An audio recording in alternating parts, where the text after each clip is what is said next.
late to the show, late to the news cycle, Damian Lillard has finally requested a trade from the Portland Trailblazers. So Seth, when this occurred, Yep. Do you remember where you were? Do you remember the moment where you saw Damian Lillard trade request? He wants out. He's done with Portland. Oregon, he threw it into this trash can. He said, no more. Where were you? You know, I couldn't tell you, but I can tell you my first thought. This is bad. This is very, very bad. Stephen A., he is on point for that. That's for sure. Because, I mean, like, here's my thing, right? When I first saw it, it was like, okay, all right. Portland's kind of in a pseudo rebuild-ish thing. Dame doesn't want to stick around. Okay, understandable. Yep. And then more things started to kind of come around. And I got a little thing here. This is from, I saw this on Reddit. I have the link here. This is from a few days ago, but I'm pretty sure it's basically still the case. Yeah. Dame, this is, and I quote from ESPN, Dame's agent, Aaron Goodwin, has been calling prospective trade partners and warning against trading for him, team executives told ESPN.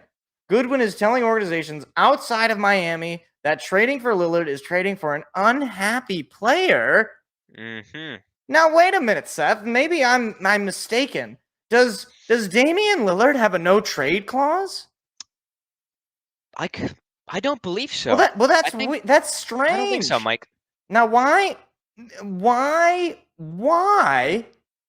does he get to dictate where he goes?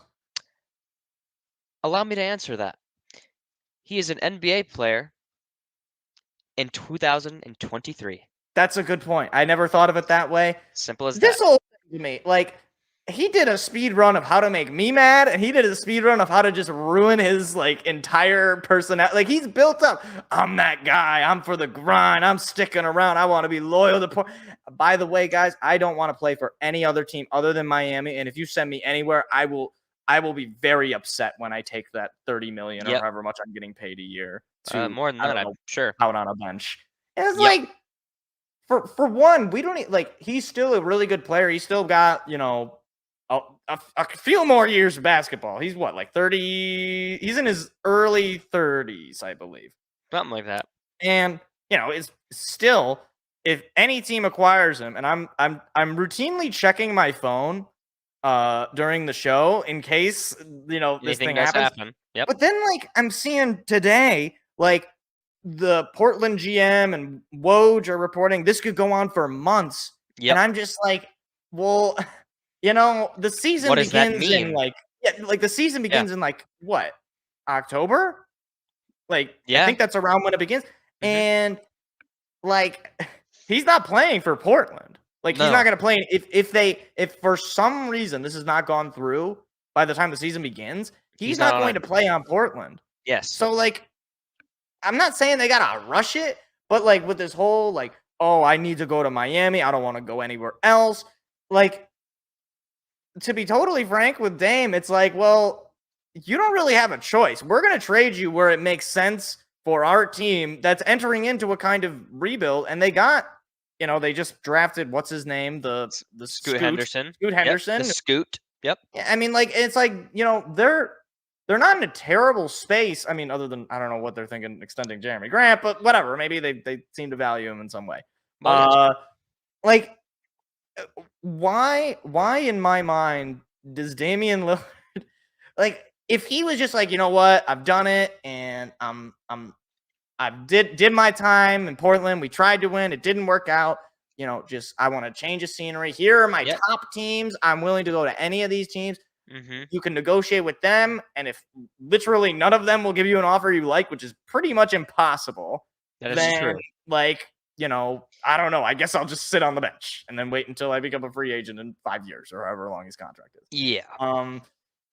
And like, the thing is, I'm like, okay, can you just get traded to Miami? Because I'm just done with you. It's like, I don't want him to get what he wants, but it's like, just shut up. Just stop talking. Stop having your agent talk.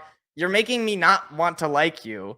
When before, I mean, I think a lot of people had a lot of reason to like him. I mean, maybe the loyalty bit was a bit much for people, but like Eh. I just like Yeah. I've never seen a player like it. I guess Kevin Durant kind of like destroyed himself in like 30 seconds. Pretty much. When he just went to go to Golden State, but Mhm. like it's just like a total 180 to me. That it just bothers me. It bothers me. Am I crazy? Am I old man? I think for the most part, no. I will say, I think because in the very beginning of him coming out and saying that he wants to be traded, he did have a list of teams. It has since been obviously narrowed down to just Miami. Yeah.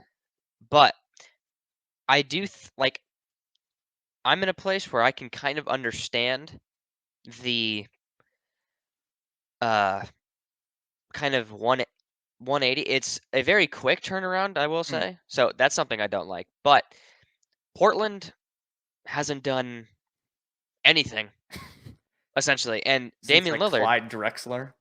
since like Since, Clyde Drexler, before either of us were born. pretty much, and he is, in my opinion, one of the top 5 point guards in the NBA. Right.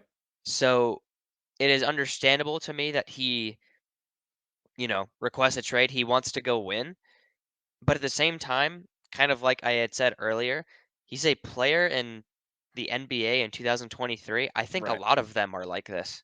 Yeah, And and it's unfortunate to see, but I feel like that's just it's just sort of it's a the way it thing. is. It's just it's the norm for these players now. So And it's like I don't like to I don't know. It's like sometimes I find that as fans we kind of do too much of like the flip where we're either so like it maybe back in like the 80s or 90s we were pretty much generally not upset about ownership or anything. Like Mhm. we were like when it came to these sorts of like collective bargaining things, we'd usually maybe I'm totally off on this. I wasn't alive in the 80s. Well, I was alive for a few months in the 90s, but Well, like people were like, "Oh, well, these players they need to just like stop being so greedy and just go out and play or whatever." And then now it seems like it's kind of the opposite where you have like a lot of people in the media who are like almost like to the point where they're like JJ Redick. Mhm. It's like at a certain point, it's like the players aren't like totally out of responsibility for like I mentioned this to you. I saw an article when I was getting the thumbnail image of Dame, and it was like Damian Lillard has nothing left for. It's like, well, like with that attitude, I wouldn't want to trade him somewhere that he wants to go, right? Like, Yeah. and then like there were some people who are like, oh, like it would be good if Portland did this for him, because then it shows like how they treat their players. It's like, well, what are you saying? Like, you're saying, okay, when we get a good player and when you request a trade, yeah, we'll just do whatever you want, and you know who cares about the team? Like, poor Jeremy Grant is like, well, shoot, what if I just signed a big contract here? I'm going to be here for however many years. He doesn't want to be on a loser team either. And obviously, Jeremy Grant is not Damian Lillard, but he is a professional athlete. And I like, why does he get the short end of the stick? Because he doesn't get put on the 2K covers. I don't think Damian's been on a 2K cover. He has But actually. he has? Mhm. Wow. What was that? Like 2K19? I believe it's 20 or 21. Oh, well, that's cursed. Mm. He got put on 2K20. No wonder he wants out.